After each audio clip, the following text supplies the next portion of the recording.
¿Cómo están? Bienvenidos a esta nueva edición de Informe Diario. Los saluda Carla Chocano. A continuación revisemos nuestros titulares.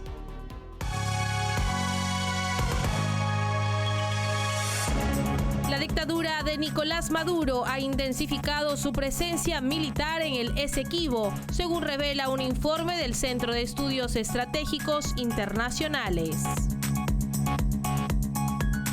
Otto Reich, ex subsecretario de Estado para el Hemisferio Occidental, alertó que el Departamento de Estados Unidos designó a Cuba como uno de los países que cooperan con Estados Unidos en la lucha contra el terrorismo. El primer ministro de Eslovaquia, Robert Fico, se encuentra grave después de recibir 5 disparos. En Estados Unidos, el presidente Joe Biden y el exmandatario Donald Trump han acordado celebrar 2 debates de campaña en junio y septiembre, sin garantías definitivas sobre su realización.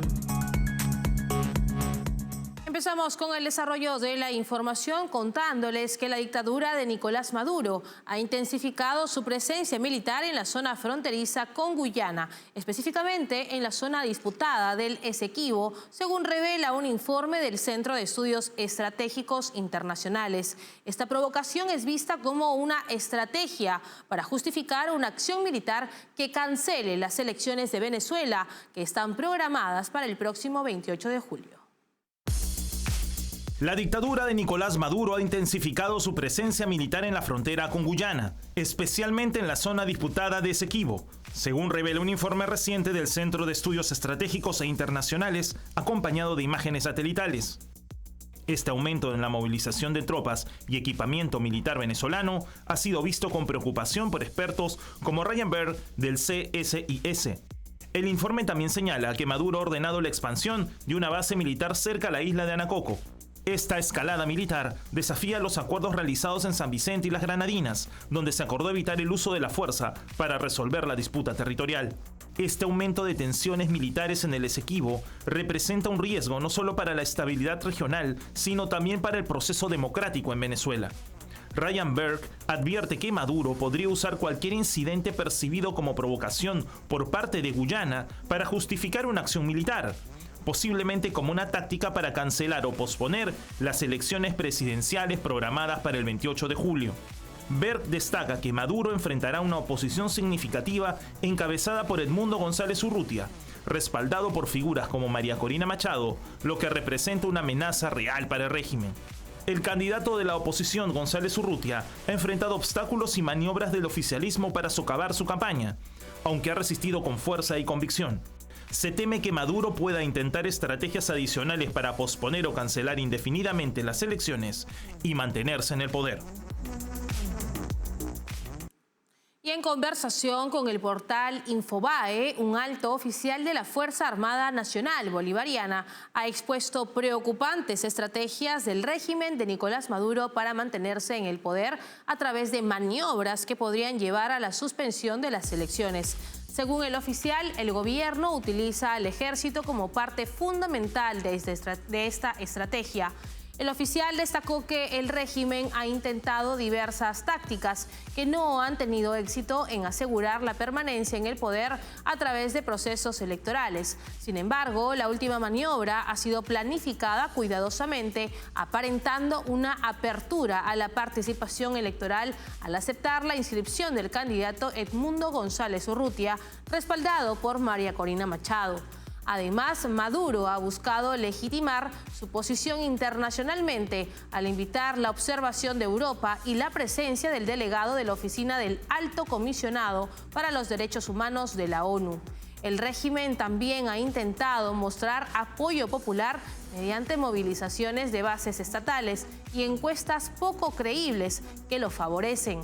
La estrategia más preocupante, según el oficial, sería la suspensión de las elecciones bajo el pretexto de un supuesto tema de defensa nacional. Esta táctica se asemejaría al modus operandi utilizado por Vladimir Putin en Rusia para consolidar el poder. Estas revelaciones subrayan la preocupación por la integridad del proceso electoral en Venezuela y las posibles manipulaciones del régimen para perpetuarse en el poder. La comunidad internacional y los observadores electorales deben estar alerta ante estas maniobras que amenazan los principios democráticos y el derecho del pueblo venezolano a elegir libremente a sus representantes. Por otro lado, el expresidente de Costa Rica, Miguel Ángel Rodríguez, denunció las violaciones a los derechos humanos en Nicaragua. Además, el exmandatario señaló que Costa Rica ha sido refugio para perseguidos políticos nicaragüenses, por lo que instó a las autoridades costarricenses a ser más selectivos y cuidadosos al tratar con solicitudes de extradición de regímenes autocráticos como el de Daniel Ortega. El expresidente de Costa Rica, Miguel Ángel Rodríguez, ha denunciado públicamente las violaciones sistemáticas a los derechos humanos y las leyes en Nicaragua, en un artículo de opinión titulado "No es igual bueno que malo, ni democracia y autocracia". En su artículo, Rodríguez resaltó la importancia de distinguir entre el tratamiento de asilados políticos y refugiados provenientes de democracias y de autocracias. Explicó que las normas que regulan el asilo político y la extradición no deben aplicarse de la misma forma cuando se trata de ciudadanos perseguidos por dictaduras como la de Daniel Ortega en Nicaragua. Costa Rica, históricamente un refugio para perseguidos políticos nicaragüenses, recibió decenas de miles de refugiados desde que la dictadura de Ortega y su cómplice Rosario Murillo intensificaron su represión en abril del 2018. Rodríguez destacó que muchos nicaragüenses llegan buscando protección debido al desprecio del régimen por la vida, la dignidad y la libertad de sus compatriotas. El exmandatario mencionó casos específicos, como el de los líderes campesinos opositores Douglas Gamaliel Álvarez Morales y Reinaldo Picado Miranda, quienes enfrentan solicitudes de extradición a Nicaragua. Rodríguez enfatizó la importancia de considerar las condiciones políticas en Nicaragua al evaluar estas solicitudes, instando a Interpol a ser más selectivo al incluir a solicitados por regímenes autocráticos en su lista roja de perseguidos internacionales. Además, Rodríguez criticó la colaboración internacional con las autoridades policiales nicaragüenses y afirmó que las autoridades costarricenses no deben detener a individuos basándose únicamente en solicitudes provenientes de una dictadura. Finalmente, instó al gobierno de Costa Rica y a los tribunales a evaluar con mayor atención las condiciones de persecución que enfrentan los refugiados nicaragüenses. Y por otro lado, Otto Reich, ex subsecretario de Estado para el Hemisferio Occidental, alertó que el Departamento de Estado de Estados Unidos ha tomado una medida controvertida al designar a Cuba como uno de los países que cooperan con Estados Unidos en la lucha contra el terrorismo. Reich ha calificado esta decisión como errada y preocupante, indicando que no significa que Cuba haya sido eliminada de la lista de países que patrocinan el terrorismo, sino que representa un paso en esa dirección. Reich ha expresado su descontento, afirmando que Cuba sigue apoyando a grupos terroristas como Hamás en su conflicto con Israel.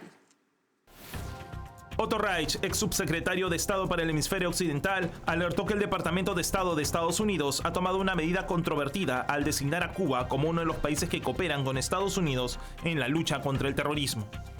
Reich ha calificado esta decisión como errada y preocupante, indicando que no significa que Cuba haya sido eliminada de la lista de países que patrocinan el terrorismo, sino que representa un paso en esa dirección. Reich ha expresado su descontento, afirmando que Cuba sigue apoyando a grupos terroristas como Hamás en su conflicto contra Israel. Esto ha generado un aumento del antisemitismo y el odio hacia el pueblo judío. Además, ha señalado la presencia de fugitivos buscados por la justicia estadounidense en suelo cubano, criticando la política exterior de la actual administración como propensa a errores. Por su parte, el senador Marco Rubio también ha condenado esta decisión, calificándola como absurda y demandando explicaciones al Departamento de Estado. Rubio ha destacado la supuesta colaboración de Cuba con organizaciones terroristas como ETA y con fugitivos que van en la justicia estadounidense. Estas críticas resaltan los pasos cerrados que viene realizando el Departamento de Estado de Estados Unidos en su relación con la dictadura cubana, especialmente en temas relacionados con seguridad y terrorismo internacional. Nos vamos a Argentina, donde el jefe de gabinete del gobierno, Nicolás Pose, declaró que el Ejecutivo logró evitar lo que podría haber sido la peor crisis en la historia del país. Durante su informe ante el Senado, resaltó que la economía superó una hiperinflación.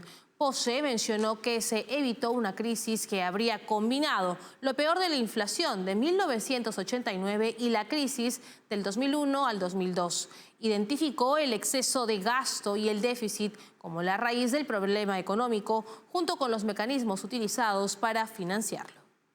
La raíz del problema, como explicó el ministro Luis Caputo el mismo 12 de diciembre, y creo que por primera vez con mucha claridad para los argentinos, es el exceso del gasto y el déficit que esto genera y los mecanismos que luego se utilizan para financiarlo. El dato que tenemos hoy es que ya en el mes de enero no solo alcanzamos el déficit cero, sino que llegamos a superávit y eso se ha mantenido desde entonces. Tenemos confirmado un superávit a nivel del primer trimestre en el orden de los 4 billones de pesos. En el mes de marzo superó los 275.000 millones de pesos. Esto parece una obviedad, pero es bueno remarcarlo. Superávit fiscal significa que somos un país solvente. Es la primera vez que tenemos superávit fiscal desde el año 2008 y es la primera vez que somos un país solvente después de tanto tiempo. No tenemos que pedir nueva deuda y no tenemos que recurrir a más impuestos o al peor de todos, que es la emisión monetaria que genera inflación.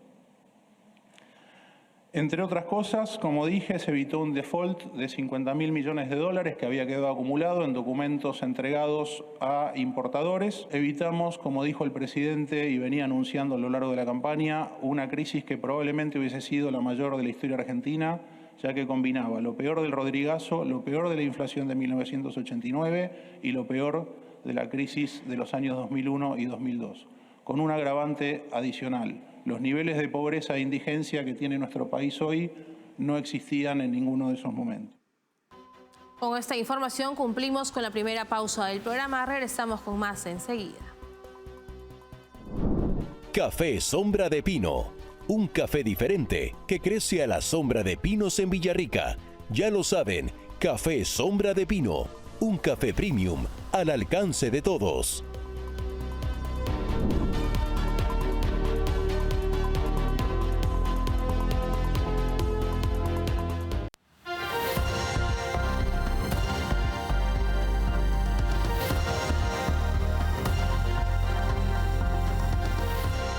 Seguimos en esta edición de Informe Diario. El presidente de Estados Unidos, Joe Biden, y el exmandatario Donald Trump acordaron celebrar 2 debates de campaña en junio y septiembre. Estos debates se realizarán en medio de las constantes críticas a Biden por el mal manejo de su gobierno en el control de la migración y en la economía, y por su resquebrajada salud mental. Por su parte, Trump goza de una amplia popularidad, convirtiéndose en el gran favorito para las elecciones de noviembre. El presidente de Estados Unidos, Joe Biden, y el exmandatario Donald Trump han acordado celebrar 2 debates de campaña en junio y septiembre, sin garantías definitivas sobre su realización. La primera confrontación está programada para el 27 de junio en Atlanta, según informó CNN, con una condición inusual. No habrá público presente en el estudio para que los candidatos aprovechen el tiempo de la mejor forma. Sin embargo, esta estrategia responde a la posibilidad de que el equipo de Biden esté intentando que las reacciones del público puedan favorecer a su oponente. Trump es conocido por su humor y por lanzar preguntas incómodas, por lo que las restricciones podrían impedir su desenvolvimiento y las risas del público. Esta decisión ha generado un debate sobre el enfoque y las restricciones propuestas por Biden. Su campaña propone también una agenda que excluya candidatos de terceros partidos, lo que ha suscitado preocupaciones sobre la equidad y representación en el proceso. De hecho, las encuestas ponen a Biden en un peor lugar cuando se considera la participación de más candidatos en las elecciones. Trump, por su parte, se ha mostrado abierto y disponible para debatir en las fechas propuestas. Las discrepancias también abarcan detalles clave como el escenario y las reglas básicas. El equipo de campaña de Biden ha objetado las fechas de otoño seleccionadas por la Comisión de Debates Presidenciales, argumentando que algunos estadounidenses comienzan a votar en esa época, lo que podría influir en la dinámica del proceso electoral. No obstante, tener el debate lo antes posible podría permitir que si Biden tiene una mala participación, haya tiempo para recuperarse. Esto considerando un contexto en el que el presidente ha tenido evidentes problemas al hablar en público, mostrando problemas severos de memoria, además de dar respuestas controversiales. Y además, la inflación en Estados Unidos continúa siendo una fuente de preocupación para los consumidores, a pesar de los informes del gobierno de Joe Biden que indican una ligera desaceleración en abril. Según datos del Departamento de Trabajo, el índice anual de precios al consumidor se situó en un 3.4% en abril, una disminución de solo 0.1 puntos porcentuales respecto a marzo. Este dato está en línea con las expectativas de los economistas encuestados, pero contrasta notablemente con la realidad que enfrentan los consumidores. Los precios al consumidor aumentaron un 0.3% de marzo a abril, lo que refleja una presión persistente sobre los bolsillos de los estadounidenses. Economistas independientes discrepan de las cifras oficiales, subrayando que la inflación ha sido alta en los primeros meses de este año, desafiando la narrativa de una desaceleración constante desde la segunda mitad del 2023. Las políticas económicas implementadas por la administración de Joe Biden han sido criticadas por desencadenar una inflación histórica, lo que ha impactado financieramente a las familias estadounidenses durante 3 años consecutivos. Esto contrasta con las promesas del presidente de defender a la clase media, que se ve extremadamente afectada por las políticas económicas actuales de Washington. La asfixia financiera que enfrentan los consumidores refleja el desastroso manejo económico durante el gobierno demócrata. Y ahora les contamos que el primer ministro de Eslovaquia, Robert Fico, se encuentra grave después de ser tiroteado frente a un centro comunitario cultural en la ciudad de Handlowa, ubicada a unos 180 kilómetros de la capital Bratislava. Fico recibió 5 disparos en ese atentado. El dirigente de 59 años fue sometido el miércoles a una delicada operación de 5 horas. El agresor del primer ministro fue detenido inmediatamente después de este ataque. El ministro de Eslovaquia, Robert Fico, se encuentra en estado grave después de ser tiroteado frente a un centro comunitario cultural en la ciudad de Handlowa, ubicada a unos 180 kilómetros de la capital Bratislava. Fico recibió 5 disparos en el atentado, lo que ha requerido una operación muy complicada en el hospital Roosevelt de Banská Bystrica, informó el ministro de Defensa Robert Kaliňák. El estado de Fico es descrito como extremadamente grave por las autoridades. El político fue trasladado en helicóptero a un centro hospitalario cercano al lugar del ataque y posteriormente llevado a otro hospital en la ciudad de Banská Bystrica, a unos 65 kilómetros de Handlowa. El atentado ocurrió después de un consejo de ministros en Handlowa, donde Fico se acercó a saludar a vecinos que se encontraban tras una valla cerca del centro cultural.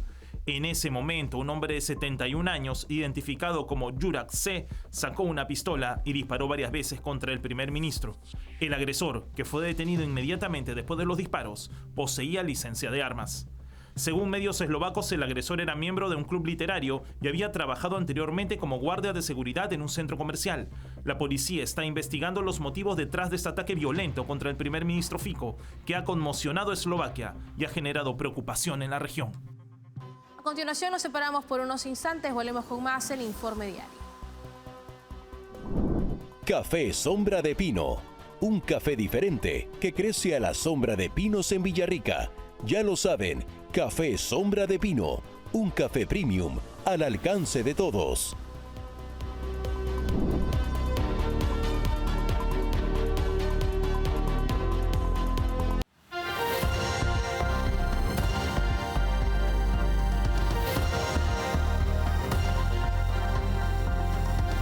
Continuamos en esta edición de Informe Diario. El líder autócrata ruso Vladimir Putin se reunió con el presidente chino Xi Jinping, estrechando aún más la relación entre Rusia y China en medio de la agresión rusa en Ucrania. Esta cooperación tiene implicaciones geopolíticas significativas, teniendo en cuenta que Beijing apoya la narrativa rusa de que Occidente provocó la guerra en Ucrania, desafiando la paz global. Vladimir Putin, líder de Rusia, se reunió con el líder del Partido Comunista Chino, Xi Jinping, en un peligroso acercamiento, especialmente en el contexto de la agresión rusa en Ucrania y tensiones internacionales. Este vínculo, más estrecho que nunca, no solo desafía las sanciones occidentales, sino que también representa un apoyo tácito a las acciones beligerantes del Kremlin. Durante la cumbre, Putin destacó que el comercio entre ambas naciones alcanzó un récord de $240.000 millones, un incremento significativo impulsado principalmente por el sector energético. Las exportaciones rusas de alimentos y productos agrícolas hacia China también han visto un aumento notable, consolidando a China como el principal socio comercial de Rusia. Este fortalecimiento de la cooperación, sin embargo, tiene profundas implicaciones geopolíticas. La dependencia de Rusia del apoyo chino para mantener su economía y continuar su esfuerzo bélico en Ucrania subraya una alianza que desafía los principios de soberanía y paz internacional. Xi Jinping, por su parte, ha elogiado la relación como un ejemplo de buenos vecinos y socios estratégicos, ignorando la flagrante violación del derecho internacional que representa la invasión rusa. La colaboración en el ámbito energético y nuclear entre ambos países es otro aspecto alarmante. Proyectos conjuntos como la construcción de unidades nucleares en China y el desarrollo de tecnologías militares avanzadas refuerzan la capacidad militar rusa, potencialmente prolongando el conflicto en Ucrania y desestabilizando aún más la región. El respaldo chino no solo se limita al ámbito económico y energético. Beijing ha apoyado la narrativa rusa de que Occidente provocó la guerra en Ucrania, una afirmación que distorsiona la realidad de una agresión injustificada por parte de Moscú. Esta alianza no solo socava los esfuerzos internacionales por aislar a Rusia, sino que también plantea un desafío directo a la paz y la seguridad del mundo. Por otro lado, el ejército israelí llevó a cabo ataques aéreos contra aproximadamente 80 objetivos en toda la franja de Gaza, mientras unidades terrestres combatían en el lado este de Rafah, una ciudad sureña que ha sido un foco en el conflicto con el grupo terrorista Hamás. Las fuerzas israelíes también enfrentaron a Hamás en áreas del norte de Gaza, 4 meses después de haber desmantelado la infraestructura del grupo en esa región. Israel acusa a Hamás de disparar cohetes indiscriminadamente y usar a civiles palestinos como escudos humanos. Durante la última semana, los bombardeos y operaciones en Rafah se han intensificado, con órdenes de evacuación para partes de la ciudad. Israel afirma realizar una operación limitada para desmantelar la infraestructura militar en la frontera con Egipto. Es importante recordar que el conflicto se desató tras el ataque terrorista de Hamás el 7 de octubre, que según funcionarios israelíes causó la muerte de 1.200 personas y el secuestro de unos 250 rehenes. Con esta información hemos llegado al final en esta edición de Informe Diario. Para más novedades, escaneen el código QR que aparece en este momento en sus pantallas. No se olviden que estamos en www.grupotvl.com. Síguenos también en Twitch como TVL-ESP. Escúchanos a través de Spotify como TVL en español y suscríbanse a nuestro canal de YouTube donde podrán encontrarnos como TVL en español. Nos vemos en una próxima edición. Permiso.